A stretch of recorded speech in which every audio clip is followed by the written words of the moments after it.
Many people think that the Destin Beach just kind of shuts down after the Tuesday following Labor Day weekend, and you don't really hear anything else from us. We all just take a really long nap until around mid-March of the following year when things open back up. Well, today we're going to talk about 8 different things to do in beautiful Destin, Florida during the month of December. So the first thing we're going to talk about is just go to the beach. Just go to the beach. I was out there yesterday, which was December 11th. And the waves were beautiful. It was a little cloudy, kind of overcast, but it was comfortable temperature wise. I look over, there's a man fishing, and then on the other side of the pier, there's a guy swimming. So in not a wetsuit or anything, but just in, Alvin's Island swimming trunks out there having a grand old time. And so would I do that in December? No, we kind of stopped swimming in the Gulf, Thanksgiving, somewhere in there. But there were definitely people out there enjoying it today. And just walk along the beach. There's not many people out. And so it's a very reflective time. It's a very peaceful time. We do get cold fronts, but they are very limited in nature, maybe 1 or 2 days, and then it'll clear out. It's been cloudy the last couple of days, but today it is just drop dead gorgeous, sun all over the place. So, and I'm here in a studio as opposed to being out walking the beach because I think it's important enough to tell you about it so you don't miss out. Okay, so you got the beach out of your system, number 1. Number 2, go fishing. So there are several species like our cobia, or lemon fish, depending on where you're from. They will kind of venture away from here, kingfish, during different times of the year. But our snapper fishing, that stays strong. People are catching redfish, which is different from the red snapper. Still delicious, both of them, but just one's an inshore, one's an offshore fish for the most part. Grouper. If you do go fishing and you're on a charter boat, the captain, he or she will make sure you adhere to the limits, so don't worry about looking all of that stuff up. If you go fishing by yourself, though, or you're fishing from the bank, so to speak, as we used to say in East Texas, do go online, Florida Fish and Game, and just check out the seasons and the slot sizes and all that good stuff. So plenty of fishing inshore, right off the beach, surf fishing. You'd be surprised what all you pull in from there. The jetty system is also a great place to fish. And then offshore, you've got some really big things out there. So get the fishing out of your system. And number 3, golf. I'm not much of a golfer, but I have plenty of clients and friends who do. And there are multiple courses in the area, some that are, recognized nationwide for being, one of the top places to play. And, they get, as you can imagine, those golf courses, when the tourists get here in the summer, you really fight to get a tee time, so you might be bringing a flashlight with you, right? But this time of year, the courses are big enough, they're designed to handle summer peak crowds, but this time of year, there's fewer people out there, so it's easier to get a tee time, and, you don't feel rushed or anything as you're playing through. So get out there and join one of the many golf courses we have.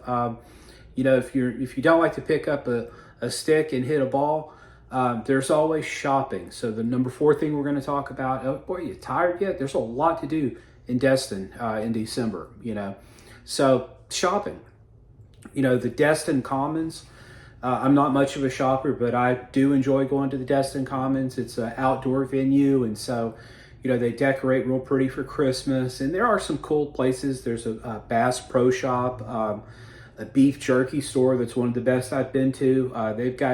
They make jerky out of everything there, and I'll leave that to your imagination. But if it is walked on planet Earth, swam in the ocean, or flown in the sky, you can taste it, teriyaki flavor there. So just really pay attention to the packaging.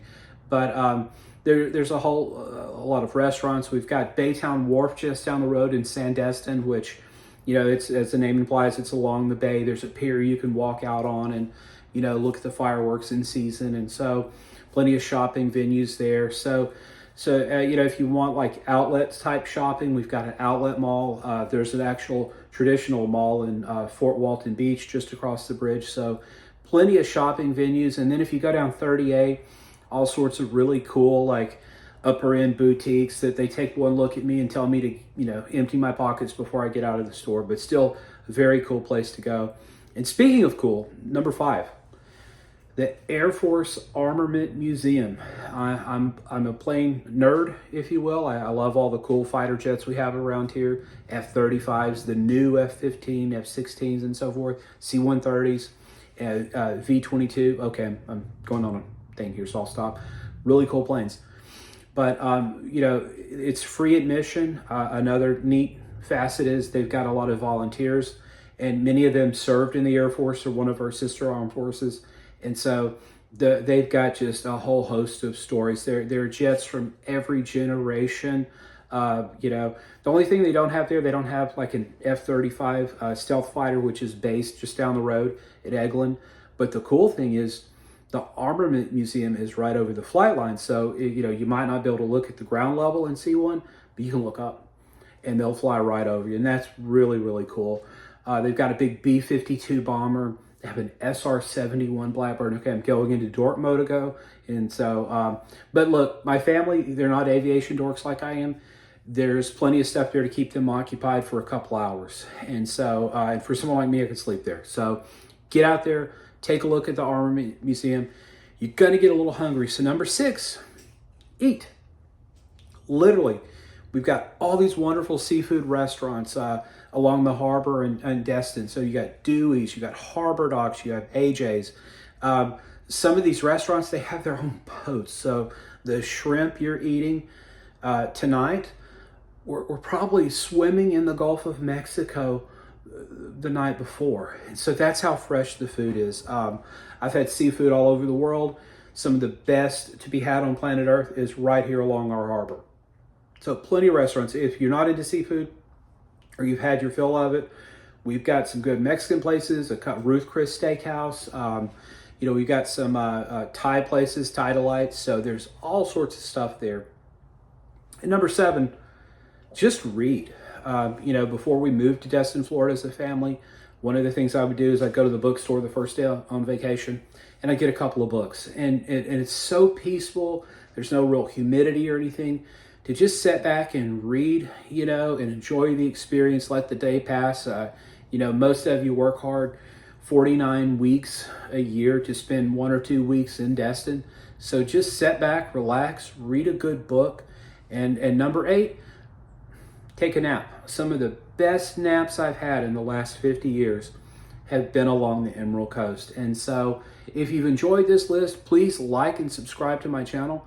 My name is Doug Rogers with Remax Coastal Properties. And, you know, I hope this helps you plan your trip. I strongly encourage, if you've only visited in the summer, you haven't experienced Destin, Florida. October, November, December, those are great and much cheaper times to visit the coast. If you get down here and you take a liking to it, give me a call, 318-613-1994, or hop on FloridaCondoHunter.com, and we'll get you a piece of the Emerald Coast. So with that in mind, make it a great day.